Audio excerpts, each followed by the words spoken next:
I am so glad you convinced me that the family car should be the Defender 110. It is so beautiful inside, it's so comfortable, and it just feels indestructible. Yes, it really is. I've been waiting a long time for the new model to come out. The Defender 110, I'm telling you, it's my favorite car of all times. It's my third one. You know, I have stories of going off road. The guy managed the group. He was like, "What are you doing in this beautiful car?" I'm like, "I'm going off road." He's like, "Are you sure? Because you can use one of ours." And then they look like Mad Max cars. I'm like, no, we're going to do this. And he was shocked. Wow. Well, it's great because the Defender has been reimagined for 21st century adventure, and its unparalleled off-road ability as well as its robust interior are invaluable whether you're headed towards uncharted territory or just a weekend of exploration. The Defender 110 tackles challenging surroundings with absolute confidence. The SUV conveys strength outside and in, featuring peerless technology like an intuitive driver display and an award-winning infotainment system. That's my favorite part, to keep you connected no matter where the journey takes you. Adventure is unique to everyone, and so is the Defender. Choose from the two-door Defender 90, the four-door Defender 110, or the larger Defender 130 with the ability to seat up to 8 passengers. You'll find uncompromising performance in all three. So pack up and go even further with the Defender 110. Learn more at LandRoverUSA.com/Defender. These days, we're all investors, trying to be smart with our money despite our worst impulses. But at iShares, we believe that deep down inside of every investor is a better investor. One that's just waiting to be let out. Explore iShares ETFs and insights and let your best investor out. Visit iShares.com for more information. This isn't your average business podcast, and he's not your average host. This is the James Altucher Show. Today on the James Altucher Show. I'm so grateful that Scott Gottlieb, former FDA commissioner, who just wrote the book Uncontrolled Spread. It's like the Bible of what happened with COVID from early on to yesterday. He comes on, answers all the questions I've had for the past year and a half about COVID, drugs for COVID, how did it spread, what were good with the economic lockdowns, what were not good, why the misinformation that I feel we had early on, what's going to happen next. Scott answered all my questions. This one's divided into a part 1 and part 2. It's all released on the same day. Part 2 addresses more the question of vaccines and what's coming next. And part 1 is basically what the hell happened in general. Enjoy.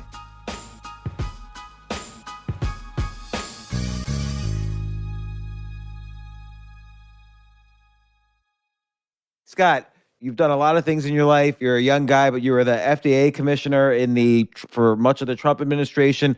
You wrote what I now consider the definitive book, at least for now, about COVID-19. It's called Uncontrolled Spread: Why COVID-19 Crushed Us and How We Could Defeat the Next Pandemic. I have a lot of questions. Some of the questions you answer in the book, but I want to ask them anyway to get the audience to hear them. But you go over how it began, what happened, where we messed up, what we did right, what we should do next. Let's start with how it began, and not the conspiracy stuff, like I don't care about that, but just how it started to spread in the initial phases, like January and February. When do you think is actually the official start of the spread? Well, we don't know exactly when the first cases happened in China. If you look at some of the data that's come out, it dates it probably at some point in the fall that they had the initial cases.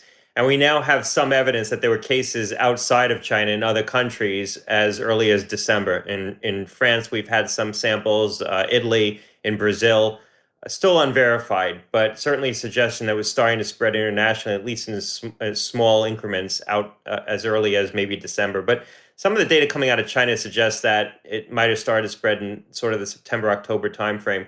The U.S. didn't start to get seeded until January, but we were getting much more heavily seeded than what we were aware of at the time, and didn't intervene quickly enough. So by the time we actually started to intervene, started to get diagnostic testing in place, there was so much infection across the United States that it was going to be very hard to control the epidemic at that point. It was largely out of control. So a couple questions. So some of the first cases arrived in the U.S. It seems like in January, when in Seattle we were starting to get it, and uh, uh, in New York City, I don't know when it officially started, but if you look at the influenza-like, I don't know what you call it, the ILI, influenza-like illnesses, they started to really, after flu season died down in early January. At late January, you see the data of influenza-like illnesses really spiked in New York City hospitals. Do you think that was COVID? I think it was. So, the genetic epidemiologist, this whole new field of genetic epidemiology, where you marry the traditional tools of epidemiology now with the ability to sequence viruses to see how the virus is spreading, what the social and geographic compartments are that the virus is spreading within. They've made a determination that a lot of the seeding of New York City actually happened from people traveling from Italy, not from people coming from China. But people traveling from Italy were the ones who seeded the city with so much infection. When you look at the influenza-like illness surveillance system, so this is a surveillance system that CDC largely relied on, not because it's optimal, but because they had no choice. They didn't have diagnostic testing, so they had to rely on the ILI. What that is it's basically people who come to the hospital or come to a doctor's office with flu-like symptoms and test negative for flu. So they track that. But on any given week in the flu season, there's probably about 50,000 people who are presenting with flu-like symptoms in this surveillance system who are testing negative for flu.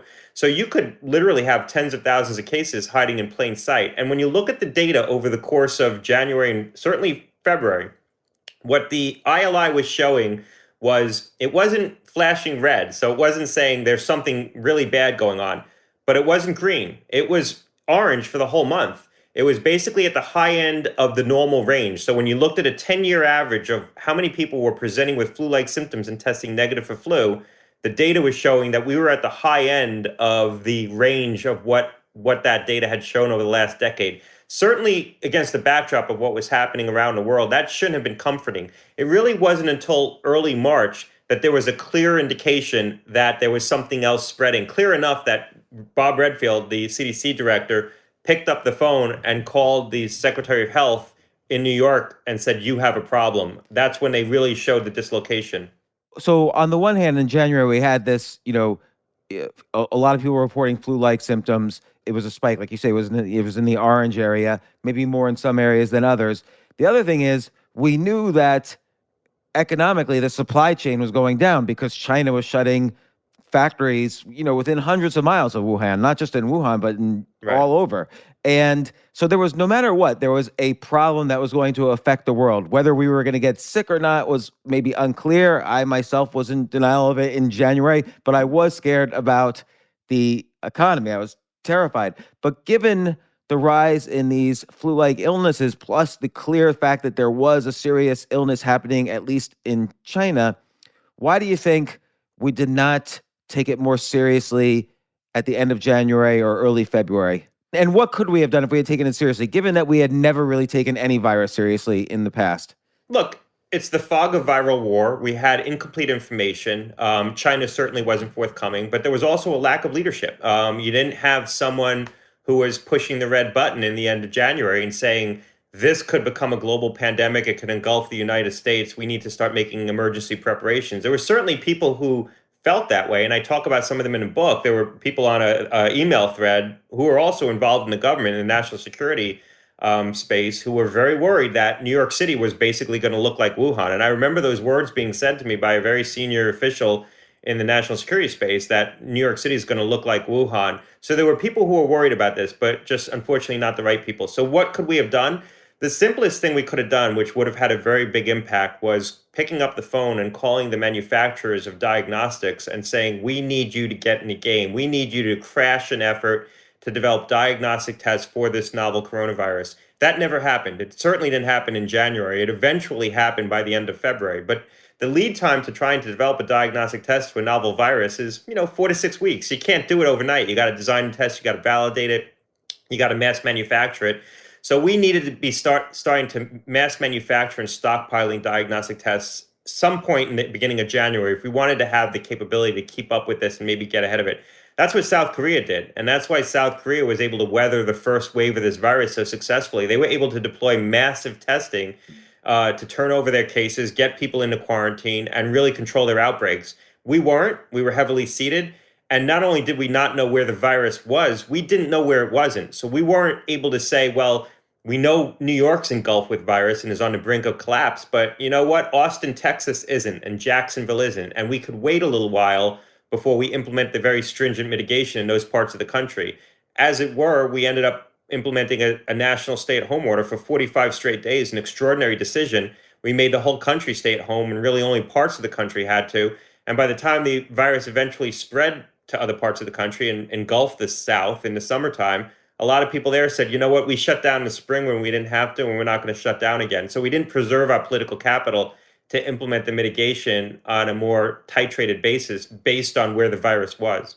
I think, and there's a lot to unpack in what you just said, but I think that would have been very difficult because let's say you shut down New York City, which is the hub of economic activity on the planet, really, and you don't shut down Austin, Texas, or Dallas, or Denver. Who knows? We're not used to that in the U.S. We're not used to rights and freedoms being restricted. And I'm not arguing one side or the other, but I'm just saying politically, I don't think that would have been tenable. And New York City just wouldn't have shut down if the other 49 states weren't. Well, we ended up, sort of evolving into a patchwork of policies around the country. Even now we have a patchwork of policies. Yes. And there's many measures being taken in the Northeast that aren't being taken in Florida. Kids are wearing masks to school in the Northeast and not in Florida. So I think we would have been able to tolerate a patchwork of policies if it was grounded in good science, if we actually had evidence that the virus was spreading in New York at unacceptable levels and New York was on the brink of collapse. I mean, that was self-evident. But in other parts of the country, if you had testing deployed, you could still use testing and tracing and tracking as a way to control the spread. You could still use what we call case-based interventions. You didn't need to shut down all activity. I think if we had had the information to actually adjust our response, we might have gotten more compliance, not less, because we would have actually had data to inform what we were doing. But since we didn't have data on where the virus was and wasn't, people lost confidence in the policies that they were being asked to endure. I actually think the public would have been more willing to engage in these actions, and you wouldn't have seen as much opposition if it was actually based on evidence that the virus was in your community. As it were, people said in some parts of the country, part of the resistance to the mitigation that eventually manifested itself was because people said, you told us to shut down and we didn't have to. And that's a truthful statement. We told a lot of parts of the country to shut down and they didn't have to. And a simple tool, a diagnostic test, the easiest thing to manufacture and a low cost tool ended up really stymieing our response. And it was a political failure that we didn't have the test because you could have made the decision to do things differently up front that would have put us in a much better position down the road. Why couldn't we have borrowed South Korea's test? Look, we started to do that. So I advised Governor Larry Hogan in Maryland during the pandemic. I was on his advisory council. He made a decision to actually import tests from South Korea. His wife is South Korean, had relationships with people in the country, and they started to import tests. But there wasn't enough. That's another lesson from this, that in the setting of a global pandemic, everyone's pulling on the same supply chains at the same time. We had this vision that we would have access to nasal swabs and reagents used for testing in the setting of a pandemic, when everyone's experiencing a virus simultaneously, everyone's pulling on the same supply chains. And if it's not manufactured in the US, other countries are going to hold on to it. So there was no country that had an excess of testing. So they were holding on to whatever tests they were manufacturing. No one had enough, but we were, tragically behind, especially relative to our capacity in deploying testing. It really wasn't until the late spring that we had enough testing to start keeping up with the virus.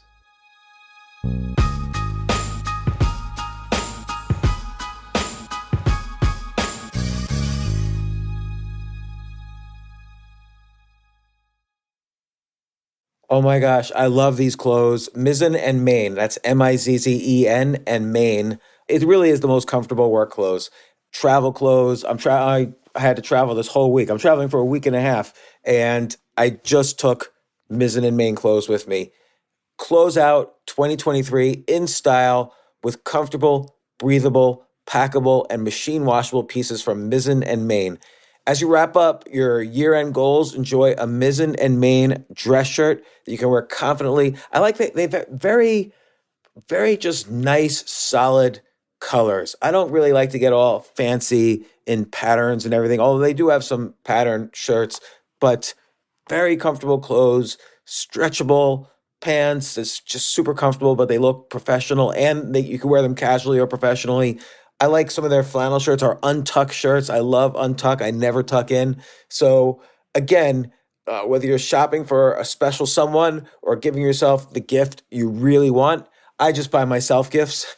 Mizzen and Main is the perfect gift for any guy who works, travels, and or cares about looking and feeling great. As you could tell by my many photos across the internet, I care about looking fantastic. I'm practically a model. And let's be honest, every guy loves to look great. So again, shop now at mizzenandmain.com and save 20% when you spend $130 or more using promo code James. That's promo code James at Mizzen and Main, Mizzen and Main.com.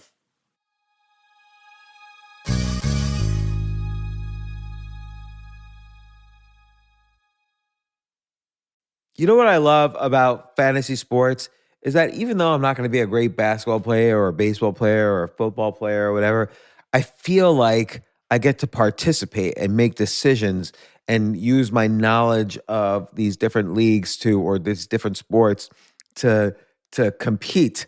So it's like I can pick my team or I can pick my favorite players and I could use my knowledge to make predictions and maybe even make money. So with the basketball season here, you can now pick combo projections across football and basketball from the Specials League on Prize Picks. This is a league created specifically for combo projections that include two or more players from different sports or leagues. Want to play alongside some of Prize Picks' favorite players like rapper Meek Mill and comedian Andrew Schultz, who's also been a guest on this podcast, and I've been a guest on his? You can now find community plays under the promos tab of the app to view entries for some of the biggest names in the Prize Picks community each week. Look, Prize Picks even offers a reboot policy so that your entries stay in play even if one of your players gets injured. For football and basketball games, if you have a player who exits the game in the first half and does not return in the second, that player is rebooted. Prize Picks is the only daily fantasy sports platform with an injury insurance policy. What? So, I love playing it. I love anywhere where I can use analytical ability with my interests to demonstrate some skill and maybe make some money. And I like the game-like aspect. I do wish they had chess as a category on prizepicks.com, but I'll settle for what they've got. Maybe I should make my own fantasy chess league. But in any case, I love Prize Picks. Go to prizepicks.com/James. Use code James for a first deposit match up to $100. That's the easiest $100 you're ever going to make. So that's prizepicks.com/James and use code James. Daily fantasy sports made easy.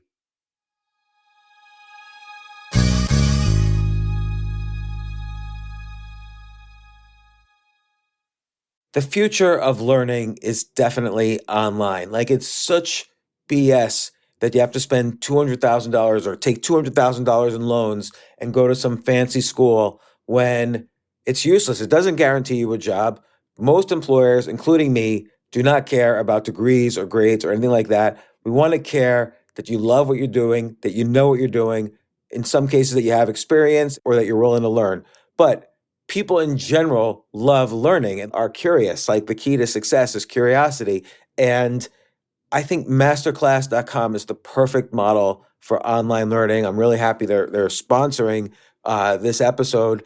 If you're going to give a gift, give the gift of learning. Masterclass makes a meaningful gift this season for you and anyone on your list, because both of you can learn from the best to become your best, from leadership to effective communication to cooking. Let me tell you some of the classes I've taken. I've taken comedy from Steve Martin. I mean, can you believe I can take a class from Steve Martin on comedy, or Judd Apatow, my favorite comedy director? I could take an actual class from him on writing. Wolfgang Puck on cooking. Dan Brown on writing, or Judy Bloom, who's been on this podcast, on writing. By the way, Wolfgang Puck also has been on this podcast. It's such a pleasure. I try to take classes all the time from masterclass.com. And whether you're watching Masterclass on TV or listening in audio mode in the app or on their site, the quality speaks for itself. It's like these Masterclass instructors are your own personal mentors that are going to help you reach the next level. How much would it cost to take one-on-one classes on comedy from Steve Martin or on chess from Gary Kasparov? You just wouldn't be able to do it. But it would cost hundreds of thousands of dollars. With a Masterclass annual membership, it's $10 a month. Memberships start at $120 a year for unlimited access to one-on-one classes with all 180 plus Masterclass instructors. So it's not just $120 for one instructor. You get all 180 plus Masterclass instructors. Boost your confidence and find practical takeaways you can apply to your life and at work. And if you own a business or are a team leader, use Masterclass to empower and create future-ready employees and leaders. That's the real education in today's world. So this holiday season, you can give one annual membership and get one free at masterclass.com/JAS. JAS, of course, stands for the James Altucher Show. So right now you can get 2 memberships for the price of one at masterclass.com/JAS. Masterclass.com/JAS. Offer terms apply.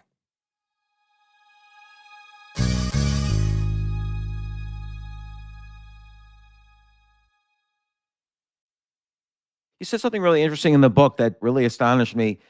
Everybody assumes that, okay, you have this pandemic, let's lock down all the airports, let's lock down all travel. And you said that even if we had locked down 99.9% of all travel, we would only have delayed the virus by about 6 weeks. And that astonished me because I thought, that would stop things. But I guess with exponential growth, if you just have a few people sneak into the country, then boom, it's gonna just grow exponentially, but start later. That's right. I think that there was a misperception that the restrictions on travel were going to have a more dramatic impact, or that we could somehow keep this virus out of the United States. The best you're going to do is delay sort of the full onset of the epidemic and buy yourself some time. And that's really how we should have been looking at the travel restrictions. I mean, the travel restrictions maybe bought us a couple of weeks, but that's all they were going to do. And so we needed to use that time in an intelligent way. And I think that's where some of the failures were. We didn't put in place the steps that we would need to try to deal with the pandemic with the time that we had, and that time was limited. The study that you referenced, which I cite in the book, comes from an analysis done with a hypothetical flu pandemic, where you have a hypothetical strain of flu spreading in the United Kingdom. You put in place travel restrictions between the UK and the US, and they sort of analyzed how much do you delay the onset of the epidemic and the peak of the epidemic in the U.S., and it has a marginal effect. And so given that, this interesting data about, the travel lockdowns and so on, how many other situations are there like that? Like, it seems like we were just sort of throwing solutions without real knowledge at this problem. So, for instance, in the very beginning, like in March, Fauci was saying, okay, you don't need masks. And later it turns out he's saying this because we didn't have enough masks and it was important to get masks to the doctors and nurses and so on. But I had the feeling, and a lot of people had the feeling, that things were so inconsistent, we didn't know what to do and when to do it. Like later on, there was mask mandates, then there was social distancing, there was economic lockdowns. Let's say we did nothing. I'm just curious what would have happened. Well, look, I think if we did nothing, we would have suffered even more death and disease. And I think the models that showed that we would have 2 million deaths from this probably were right. As it were, we had hundreds of thousands of deaths and well more than 600,000 deaths to date. I think that the challenge is that this was the fog of viral war. We didn't have good data collection and we didn't have good data analysis. And we really didn't have an agency capable of collecting data and providing real-time information to inform policy decisions that needed to be made in the moment. CDC, which was presumed would be the agency that would quarterback this, has a very retrospective mindset. It's a high science organization. They do very exquisite analyses, but they're accustomed to taking their time, collecting all the data, and being the final word, not being the first word. They don't have a mindset like an intelligence agency where they're accustomed to doing real-time analysis and surfacing partial information. CDC would much rather take 4 or 5 months and write it up in the Morbidity and Mortality Weekly Report and publish it in JAMA 4 months, 5 months after the fact. And so we didn't have good information. I think where we went wrong was not only did we not have good information informing some of the things we were doing, but we weren't very explicit about that. And so there was a air of greater certainty around some of these things than we really had. And that one of the places where I think that was illustrated very clearly was the recommendation that people stay 6 feet apart. So the single costliest recommendation in the whole pandemic, probably from CDC, was that people need to stay 6 feet apart in order to prevent spread. That single recommendation is why many schools had to remain shut, because they just couldn't provide for 6 feet of distancing between students. Eventually, that got revised to 3 feet. But initially, the CDC didn't want 6 feet, they wanted 10 feet. And it was actually a political appointee who pushed back on that, said it was inoperable. And then eventually CDC settled at 6 feet. Never really explained where they came up with 6 feet. Most people presume that it's based on flu studies that show that droplets tend not to travel more than 6 feet. So they were basing it on a model for flu that wasn't applicable because this spread through aerosols and not primarily through droplets.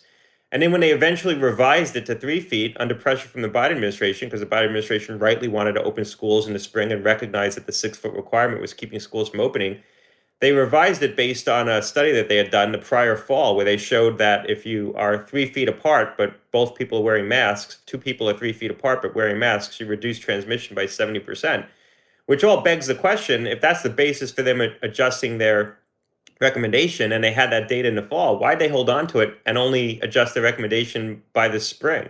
So yeah, why? Because it's arbitrary, because the process by which a lot of the guidance was issued was arbitrary. The guidance wasn't revisited on a regular basis.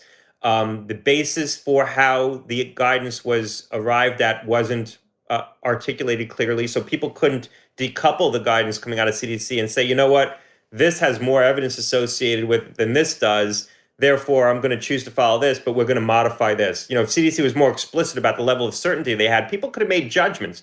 And the organization also didn't issue the guidance in a way that it was interpretable, people, it was actionable. And this was repeated. I mean, this was around everything. It was around masks, obviously. It was around the distancing requirements.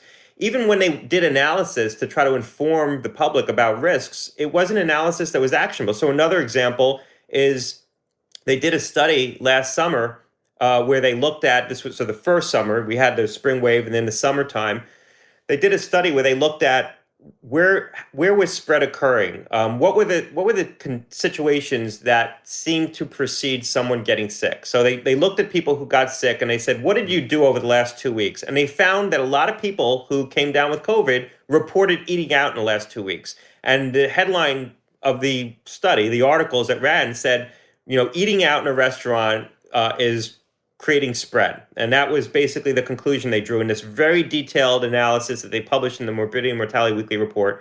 But they forgot to ask the people who they surveyed, did you eat indoors or outdoors? And this was the summertime. So the study didn't ask, did you eat inside or outside? That seems to be a really important question, because if it's eating indoors that's creating the risk, then people could still eat outdoors. If it's eating outdoors that's creating the risk, we should know that, because a lot of people were eating outside and thinking that they were reducing the risk. The other thing they did in that study was that they grouped bars with coffee shops. And so one of the questions they asked in the study was, were you in a bar or a coffee shop in the last 2 weeks? And when pressed on that, why did you group bars with coffee shops? CDC said that they're very similar environments, that people do the same thing in a bar or a coffee shop. Now, I don't know how many bars or coffee shops they've been in, but I think the activities that take place in those environments are very different. You might linger longer in a bar. Maybe you are more loud in a bar and you're closer to people in a bar than you would be in a Starbucks. And this was at a point in time when people really weren't lingering in coffee shops. So people who were going to bars probably were going to bars for the purpose of lingering. That seemed to be a question that they should have decoupled bars from coffee shops. But they didn't collect the information, analyze it, and translate it in a way that was practical to people. And this came up again and again and again. So we really didn't have the right organization to do this work. And this isn't a sort of global diss on CDC. We didn't have an agency capable of doing it. I mean, we were asking something of CDC that they really weren't prepared to do. We didn't have the right agency. Now you can argue, CDC should have raised their hand and said, hey guys, we don't have this after all. You're asking us to do things that isn't our normal course of work, and we don't have the capability and the resources. but it's hard for an organization to self-organize and have the self-awareness to do that. I think the policymakers didn't recognize that we didn't have the right infrastructure. And that's what the book is about. A lot of the discussion is like, how do we create the right platform going forward so that we're better prepared in the future to prevent this from happening again? Right. And it's very important because the economic ramifications are trillions and trillions of dollars. We still don't really know how the entire world is going to come back from this economically. I mean, it's coming back right now, fortunately, but we don't know to the extent and what will happen with all this debt out there. So these decisions that people made, whether it was arbitrary or based on research or not good research, these affected, billions of lives, not just the people who had COVID, but everybody essentially. And Right. so a couple questions on COVID still though, which is what happened. Asymptomatic transmission was a big issue, and we didn't really understand it initially. So what's the story there? How many people do you think asymptomatically got COVID, never reported it? And also, it seems much more likely to transmit it if you have symptoms, because then you're more likely to be spitting on people rather than why was there asymptomatic transmission at all, which was a big issue early on? Yeah, look, that was one of the oddities of this virus. I mean, Tony Fauci made the same famous line that he's never seen an epidemic that was created by asymptomatic spread. And that really was sort of the doctrine around virology. Typically, people were most contagious once they started manifesting symptoms. And, in the old doctrine around flu, diagnostic tests wouldn't be that important in the setting of a flu pandemic because people had a short incubation period and they didn't start to become contagious until they had symptoms. And so once they had symptoms, they were easier to identify. But in the setting of a virus with a long incubation period, where you could intervene over a longer period of time to diagnose someone who is infectious, and in the setting where someone's going to be most infectious before symptom onset, getting them diagnosed and doing a lot of screening becomes really important to controlling that epidemic. So the way this spread made the diagnostic test much more important. What we now know is people are most infectious about, an average of 30 hours before symptom onset. That's what the data shows on average. So you're most infectious a day or two before your symptoms begin if you are going to manifest symptoms. And so the way this was spreading was having the wrong person in the wrong place at the wrong time. It was a person who was a day prior to their symptom onset, so they didn't feel sick yet, in a confined space with poor air circulation, talking loudly or singing, doing things where they were exuding aerosols. That was the condition for maximal spread. And so the way this spread was from one person to 30 people. 80% of all the spread was accounted for by about 10 to 20% of individuals. That's very different than flu. Flu spreads from one person to two people. COVID spreads from one person to 30 people. And so what we needed to do was intervene in those kinds of situations. You needed to target the mitigation to the settings that were conducive to super spreading. You needed to get people diagnosed before they got into those circumstances. But we knew so little about this, and we had such an incapacity to do that diagnostic testing on a massive scale that we really, not only couldn't we figure this out, but even once we figured it out, we couldn't target the interventions appropriately. It's insidious in that you're saying the peak moment of contagion is 30 hours before symptoms result. What's interesting is the math behind this, in the sense that SARS-1 and MERS, the other similar coronaviruses that happened 20 years ago and 10 years ago, they were much more let's call them fatal, or there was much larger symptoms. So as soon as people got sick, they're out of circulation anyway. Whereas this, you don't have to necessarily be sick and you're spreading it. So this was maybe less dangerous per person, but more dangerous in the sense that it was much more contagious. The virus itself wanted to survive. So it wasn't that as dangerous as these prior ones. And that's what made it more contagious, which is an interesting result. The plague wasn't as contagious, I guess, because it killed people right away. Or Ebola is a better example. Ebola is not going to be like this because it kills people right away. It's right. This virus was engineered for maximal spread. I mean, the idea that this virus spread through asymptomatic carriers and that you were maximally contagious before you had symptom onset meant that it was very conducive to massive spread, which is what we've seen. I mean, this virus, look how contagious it is. Look how quickly this spread around the world. We really haven't seen something of this magnitude. And that's because of the characteristics of the virus. If you were only contagious when you were sick, you aren't going to spread it as easily. So viruses that where you become maximally contagious after symptom onset, not only aren't you traveling around when you don't feel well, but at that point, if you're a good citizen, you're taking steps to prevent yourself from infecting other people. Here, you could be completely a good actor and unknowingly be spreading the virus. And that's what makes this so sinister. So as you know, this got, it was clearly like a problem. We shut down the economy. Everybody had to shut down. And as you mentioned, it maybe should have been different policies in different states because there was a lot of trust lost. Like, New York City was an interesting example because, it was the worst hit city early on in the United States. And there was this paper I read coming out of USC, which sort of documented what virus math looks like. It's not necessarily exponential growth because you can't grow exponentially forever. We have a limited population, and eventually there's herd immunity and other things that slow down the exponential growth. And they essentially predicted, or using their model, you could have predicted that New York City was going to peak probably around April and then dissipate around June, which is roughly what happened. But then you had this second wave, and was the second wave because other cities and states started later and then started spreading it around again, or variants started? Like, what was the second wave all about? Why was there a second wave?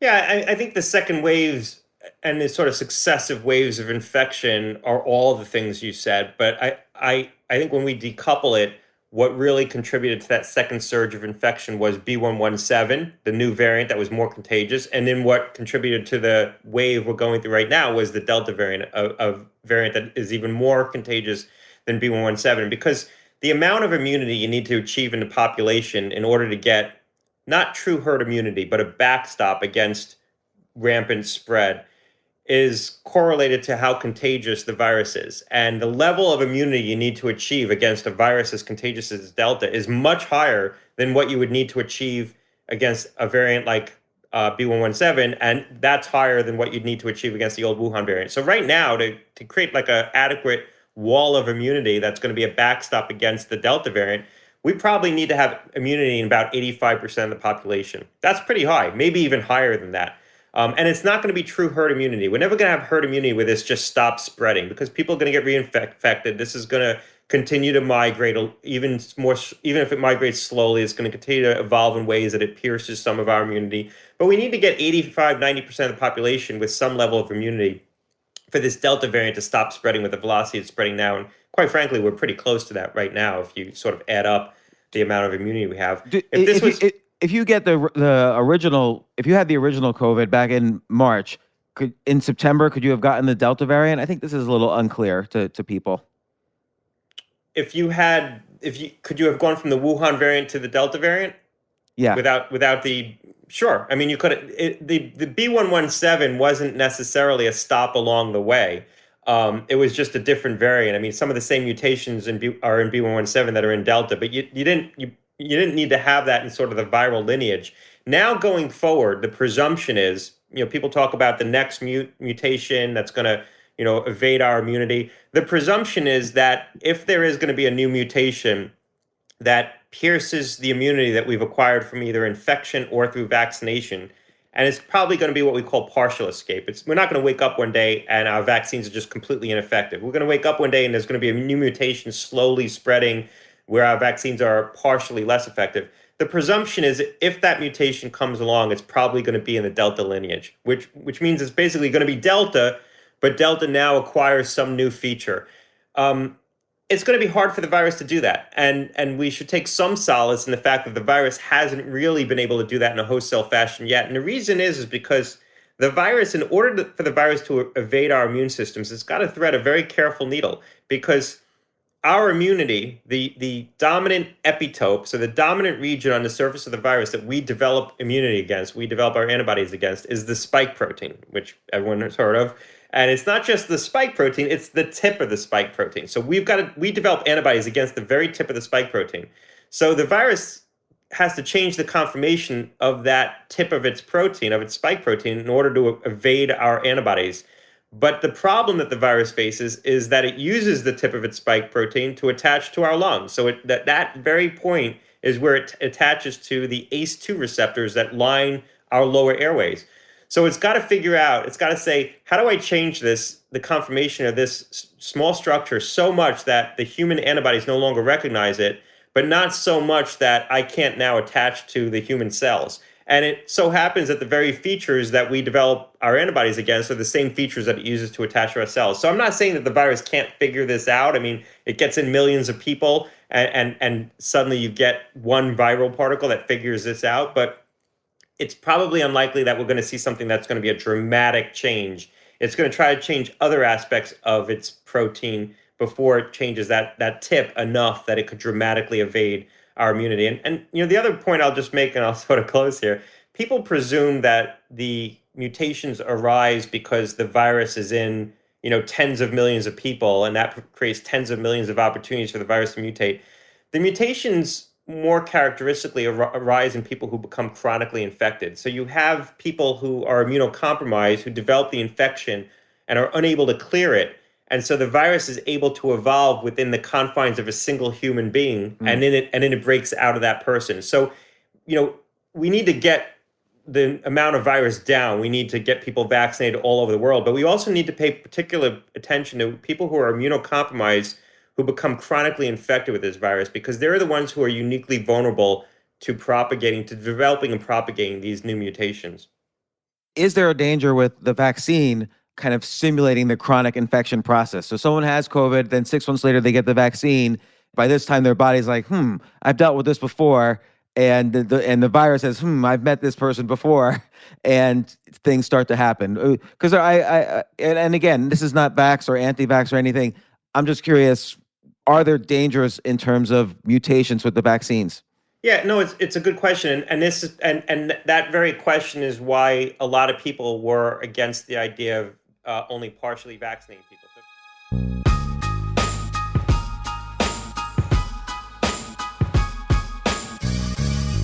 So many questions answered, but so many questions still to go. Scott Gottlieb talks about vaccines, drugs, what's the true immunity look like with vaccines, and how we can start to deal with the next time a pandemic results without shutting down the entire world economy. So much information in part 2. It was also released today. Enjoy.